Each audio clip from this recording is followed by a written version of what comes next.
You can share your Google Calendar with those both inside and outside your organization. To see what options you have for sharing your calendar, hover your mouse over your calendar under My Calendars and click the down arrow. Then select Share this calendar. It's here that you can view and adjust the sharing settings for your calendar as well as share your calendar with individuals. Sharing is enabled by selecting the Share this calendar with others checkbox.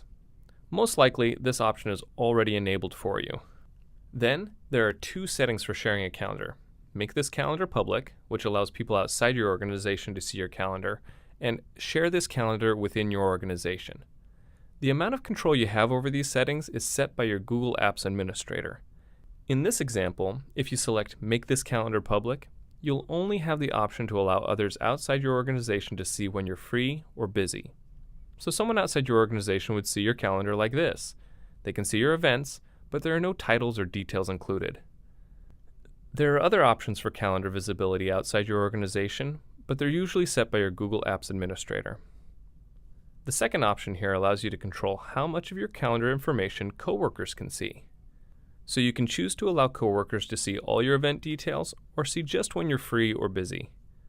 Another way to share your calendar is with specific people or groups.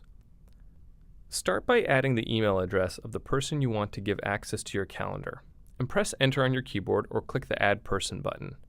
In this example, I'll share my calendar with Ellie from HR. Now you can adjust the permission settings you want to give the person. There are generally 4 options available when sharing a calendar. If you're sharing with someone inside your organization, you can allow them to see just your free and busy time, see all your event details, which include the title of events and the description, and even allow others to make changes to your calendar. So if I set the permission settings for Ellie to make changes to events, she can edit and add events to my calendar. Also, my calendar will appear in her list of other calendars, like this. And if I set Ellie's permission settings to make changes and manage sharing, this allows her to edit my calendar and even allow other people to access my calendar. This also moves my calendar into Ellie's My Calendar section. Obviously, you want to take care when giving people permission to edit and share your calendar, but this can be a great way for teams to share the work of managing a calendar. You see, these sharing options are not only available in your personal calendar, but to any calendar you create.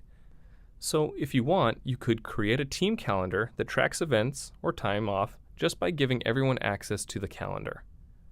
In fact, there's an easy way to do this. If your group already has a group email address, you can set permissions for an entire group. At CloudEasel, there's an HR group. So if I type in the HR group's email address, I can share this calendar with everyone in that group and set the permissions for the group. So there are some ways to share calendars with internal groups. What about people outside your organization? If a person is outside your organization, Calendar will only allow you to share your calendar according to the settings for public calendars. So if I share my calendar with a friend, the only permission settings I can set are those that are allowed by my domain. Hopefully you can see how powerful yet simple it is to share your Google Calendar. If you have questions about sharing your Google Calendar, click Settings, then Help for more information.